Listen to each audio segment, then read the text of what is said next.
She is one of the biggest pop stars on the planet. Taylor Swift has won 7 Grammy Awards, is the best-selling digital music artist of all time, and has been named the 2014 Billboard Woman of the Year, the first artist to receive the honor not once, but twice.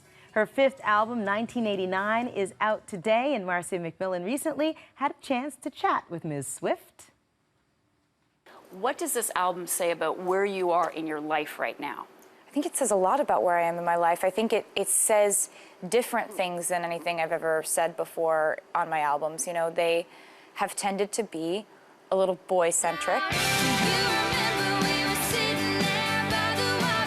and dating-centric and things like that, because when you're in your late teens and early 20s, navigating love is the most enthralling thing to you.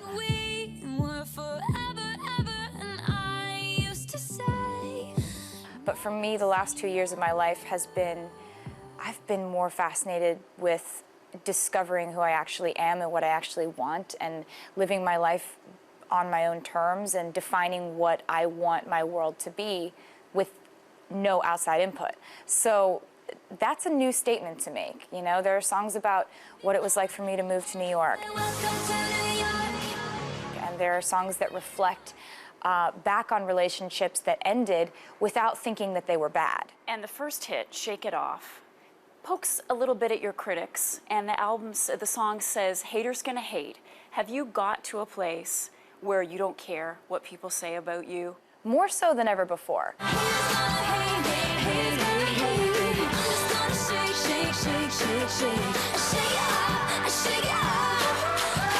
I don't think anyone actually ever really gets to a place where they do not care what anyone thinks. I've learned how to write off the opinions of people who don't matter to me. So I think that one thing I wanted with that song is I wanted to write a song that would help people deal with just the stuff humans put other humans through on a daily basis. It's not just me. Everyone's online, everyone has a profile, everyone has a way to be criticized by other people. Everybody hears gossip about themselves that isn't true. It's not just me. So I wanted to write a song that touched on that and gave people a way to cope with that, but wasn't coming from a victimized perspective, was joyful and made people want to dance. Yeah, it comes from a position of strength, and that's what your young fans relate to. You mean so much to them. Every tweet, everything that you do for them. Do you ever stand back and say, wow, I have a lot of power, I have a lot of influence over these often young, really young girls? I think it's actually the most incredible thing to be able to reach that many people with one tweet or one Instagram post or one post on Tumblr. But one way I've started to use that in the last couple of months is I've just inserted myself into their online communities and been in on their inside jokes and talked to them, not just like posting industry career centric things like vote for me for this or this is coming out now. Like I really want them to know that they're the only thing that makes me feel like my life is normal. Honestly, there's so many different abnormal circumstances surrounding my life that the only way I actually get to feel normal is when I go online and I read about their day at college. And when do you get a chance to do that? Are you staying up late and on your phone? Yeah. It's like, I'll say I'm going to bed and then I'll go up to my room and I'm just on Tumblr for an hour. Just like, I follow a bunch of fans on Tumblr and I just love, they're so funny. And I love that the internet has given people such a creative way to express who they are and to show their identity and to develop their sense of humor. And I just like, I have a really good time with it, and I think the more I've gotten comfortable with being myself and letting people know that I'm awkward sometimes and I'm not that cool and like I'm not edgy, I think the more you just be yourself and you kind of lead by example, the more my fans are cool with joking around with me and maybe living their lives more comfortable with the fact that they're not trying to be something they're not, because I'm not either.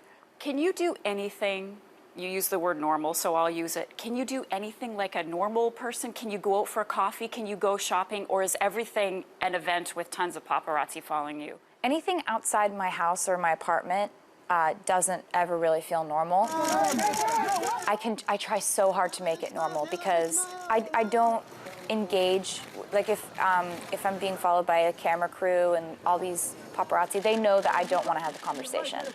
And in New York, they're very respectful of that. Like they just take their pictures and they say thank you and they leave.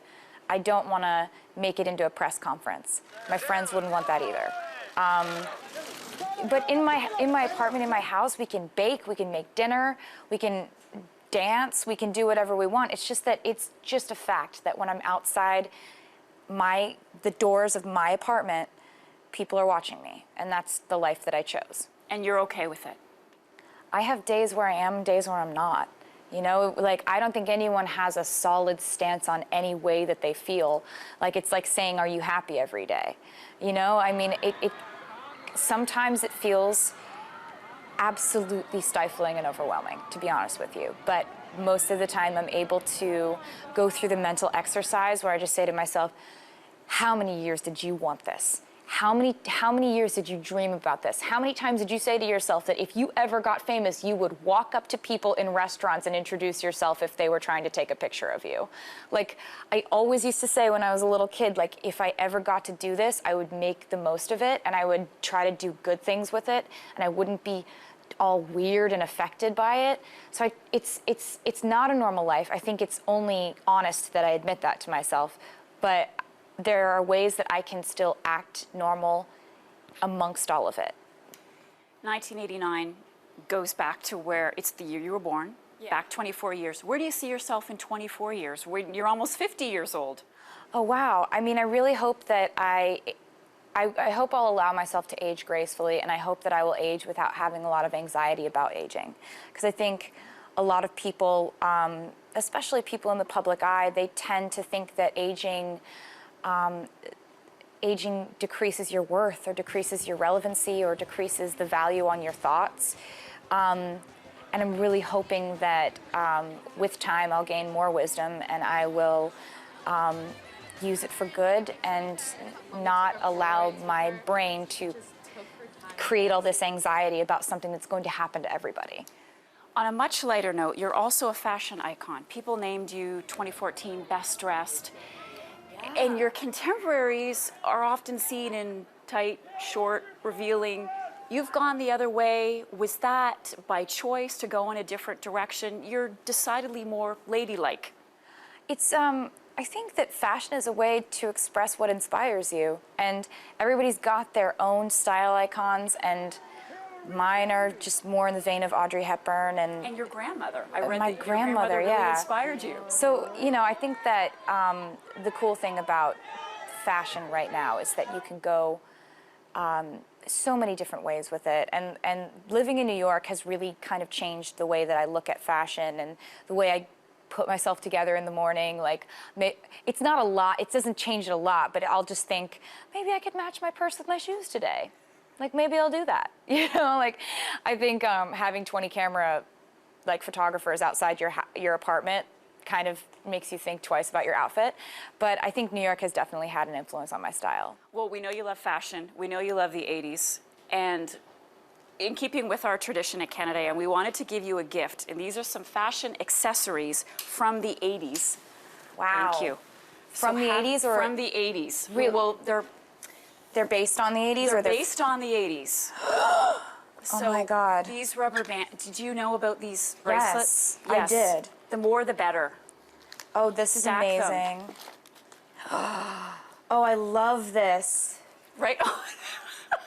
Look And there's at, leg warmers and scrunchies. I look fabulous. You look great already, and you can't be over-accessorized. No, you just can't. can't do too many things. And we have some candy from the I wanna wear 80s all as of well.